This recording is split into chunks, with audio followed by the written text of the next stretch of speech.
Good morning mga coworkers, welcome back po sa ating YouTube channel, Wigan's Construction TV.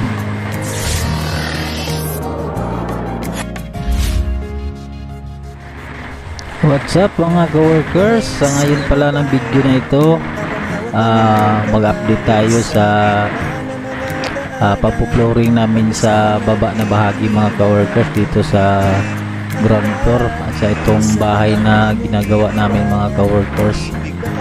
Sa wakas nakapag-flooring na rin kami at yan na nga mga coworkers, so yung nasabi ko nung nakaraang video na maglalagay po tayo ng plastic bag na kulay itim mga coworkers. Kung para saan nga ba talaga yung plastic bag, para makaiwas po tayo mga coworkers na magmumulds yung natin, yung wall natin.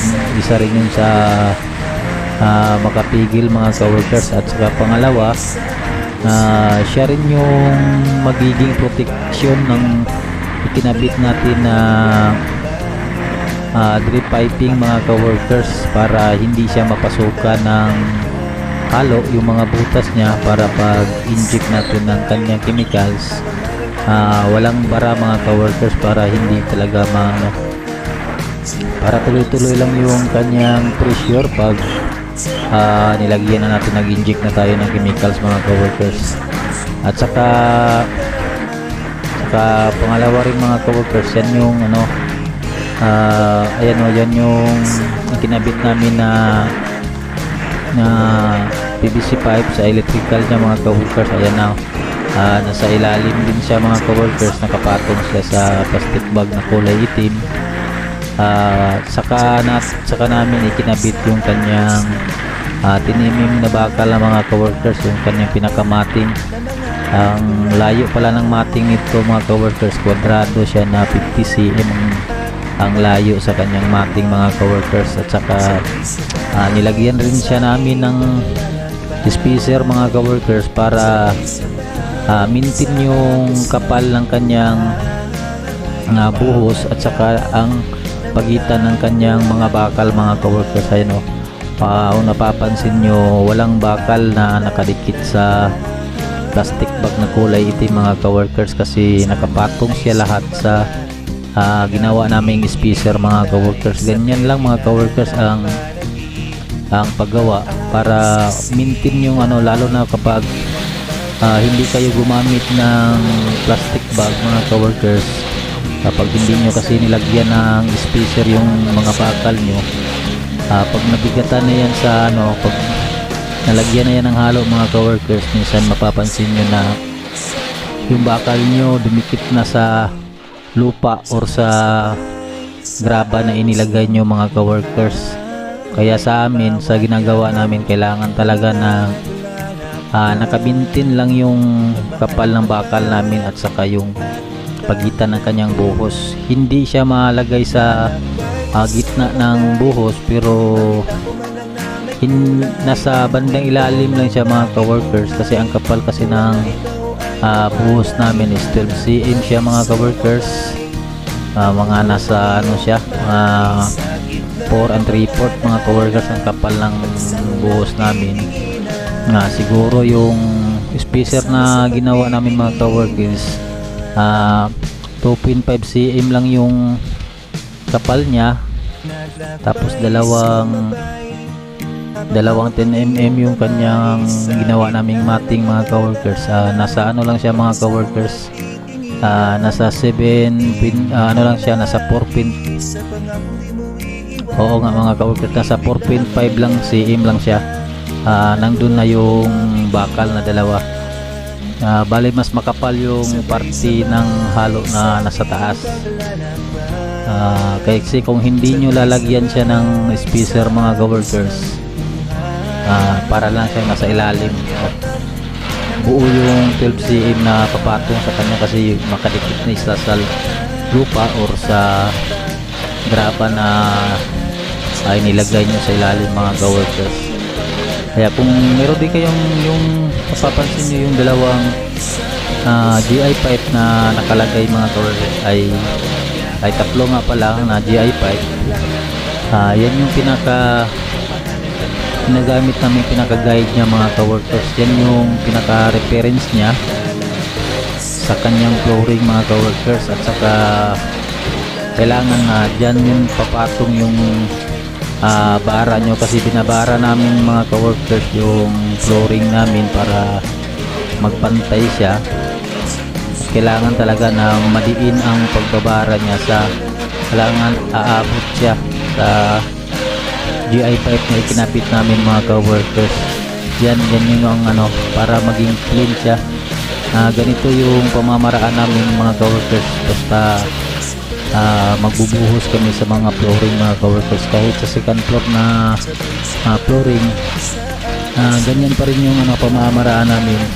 Hindi namin kinakalimutan yung paglalagay ng spacer at saka yung paglalagay ng guide niya mga ka-workers sa kanyang flooring para maging pantay ang flooring niya, para maganda rin siya tignan kapag in-estimate na yung kapal ng kanyang, kung ilan bang adhesive ang magagamit pag nagta-tiles na sa mga ka-workers.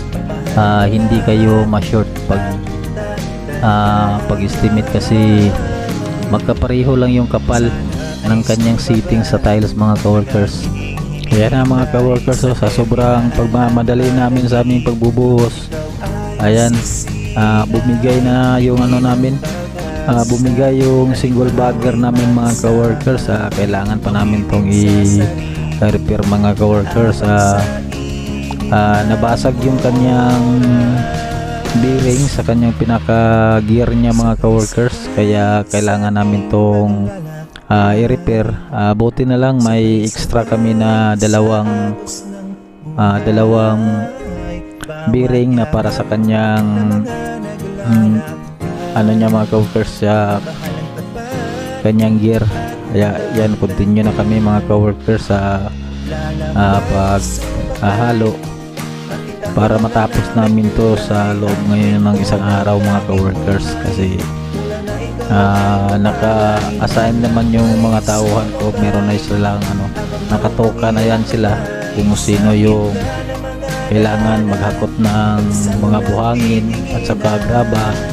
Lahat na yan sila mga ka-workers naka-assign na, at saka alam na rin nila kung ano ang gagawin nila pag oras na nagbubuhos kami mga ka-workers. Hindi na sila kailangan pa na sabihin mo na dyan kayo na area, yan ang gagawin nyo, kasi alam na nila kung ano ang dapat nilang gawin mga ka-workers.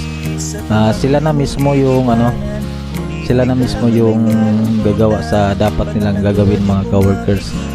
Iba yung meron tayong isang tao na siya yung nag-operate ng ating single bagger, at saka meron siyang dalawang nag-assist na yung isa tagalagay ng tubig, at saka yung isa rin naman mga ka-workers, siya yung taga buhos ng simento, at saka may 6 tayo na taga hakot ng buhangin at saka graba mga ka-workers. At saka meron din tayong 2 tao na sila yung taga lagay ng buhangin sa sako mga ka-workers. At saka may 2 rin tayong tao na sila yung naka-assign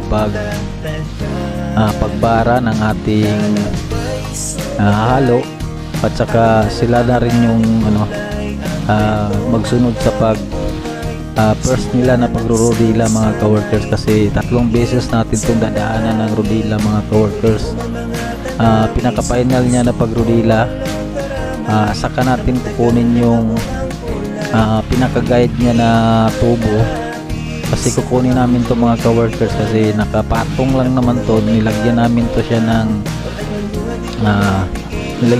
ng paa na bakal din, at saka naka-etch ang forma ng kanyang bakal, nakapatong lang siya. Pero yung bakal niya, pagtanggal natin sa kanyang tubo, hindi na siya kasamang matanggal mga ka-workers. Maiiwan na siya sa ilalim ng kanyang halo mga ka-workers, kasi naka-welding yung pinakatukod niya, naka-welding sa ating mating mga ka-workers para hindi siya magalaw, at saka para madali lang din siya matanggal mga ka-workers. Pagka tanggal niya, saka namin i-retouch yung kanyang pinaka, yung natanggalan niya mga ka-workers, kasi may kulang yung ano niya, magkaroon ng kulang yung kanyang area na tinanggalan, magkaroon ng kulang na halo. Kaya siya i-retouch siya mga ka-workers, pero kasama na rin siya pag final na pagrurudila ng rudilang kahoy mga ka-workers, para mag-join din siya kasama sa halo na bago, para pagkatuyo niya mga ka-workers, wala kang makikita na nakaduktong yung kanyang halo mga ka-workers. Habang basa pa yung unang halo mga ka-workers, kailangan na talaga namin na i-retouch yung pinagtanggalan ng kanyang pinaka-guide mga ka-workers. Kaya para maganda ang resulta ng flooring mga ka-workers. Ayan, continue lang kami mga ka-workers sa aming pagbubuhos. Dire-diretso lang mga ka-workers, kasi meron din akong isang tao na naka-assign na siya yung magluluto sa tanghalian namin mga ka-workers. O nga, mayroong isang tao doon na siya nagluto ng sabaw mga ka-workers. Kami mga ka-workers, sabaw rin kami ng karning baka mga ka-workers. Laman na ng baka ang binili namin, hindi na yung buto-buto mga ka-workers, kasi nagbubuhos, kasi kapag nagbubuhos kami mga ka-workers, ganito talaga nagbibigay yung contractor namin ng pang-ulam. Ayan na mga ka-workers. Na para na nila mga ka-workers, nasa lagpas, siguro lagpas kalahati na kami mga ka-workers, kasi ayan, malapit na kami sa may hagdanan. Tumulong na rin yung isa mga ka-workers na magpala, kasi malayo-layo na, hindi pa nadaanan yung pinakaunang pagbubuhos namin, yung unang halo namin. Hindi pa nadaanan ng rodila, pero unang pagrurudila pa lang yan mga ka-workers. Kaya yung isa na kapartner nitong isa na nagbabara, nagpi-plane ng ating halo, nagpaiwan na siya mga ka-workers, kasi inumpisahan niya na irudila yung area na nauna, kasi baka maabutan siya na matuyo mga ka-workers, mahirap na irudila. Ayan mga ka-workers, binabara nila. Kung napapansin nyo, halos pantay na yung pagkabara nila mga ka-workers. Sa pagrurudila na lang ng kahoy yan, yayariin mga ka-workers yung mga may sobra-sobra siguro, pero babalikan pa nila yan mga ka-workers sa babara hanggang makikita na yung pipe mga ka-workers, para masabi na natin na pantay na yung kanyang halo mga ka-workers. Ayan, kunti na lang yung kulang na area na hindi pa namin nalagyan ng halo mga ka-workers. Ayan, binalikan na nila sa pagbabara mga ka-workers. At saka ganyan din ang kailangan maintain lang din yung basa ng inyong halo mga ka-workers, para hindi siya matagal matuyo. Yan yung halo namin, naka-maintain lang siya mga ka-workers. Nakasukat na rin yung kanyang kailangan na tubig. Ilang galon ba yung kailangan niya na tubig. Sukat na yan mga ka-workers. Hindi na namin binabago yung timpla, para hindi siya matagal matuyo. Kasi kapag matagal siya matuyo mga ka-workers, at saka naabutan na siya ng oras na uwian na namin, maiwanan kasi siya mga ka-workers na basa pa, kasi bawal dito sa construction dito sa loob ng subdivision na lalagpas kami ng alas 5 ng hapon mga ka-workers, kasi hindi kasi sila nagbibigay ng extra na oras na para makapag-overtime kami mga ka-workers, lalo na ganito na buhos na ang ginagamit namin, single bagger. Maingay kasi ito mga ka-workers, masakit sa tinga, lalo na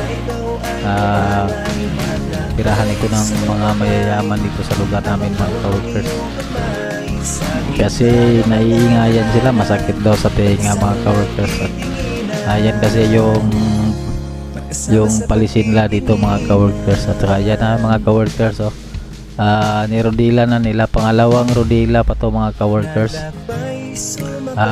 Inano na nila, inumpisa na nila na tanggalin yung GI pipe mga ka-workers, para pag rodila nila ng final na rodila na pangatlo mga ka-workers, sabay na at isa lang yung pag-rodila niya mga ka-workers.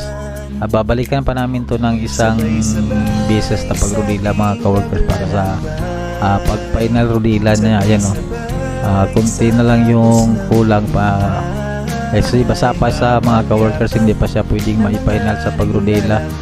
Ayan kasi babakat pa yung nakapaa pa nga to isang mason, kasi babakat yun, didikit kasi yan chinilas mga ka-workers.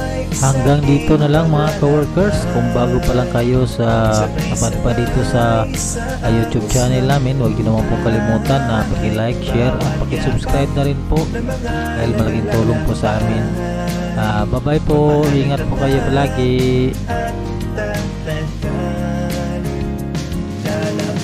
Sumakay, habang mayroon pa naman yung kulay, ang kwento ng aking buhay, simula na mag-isang nasanay.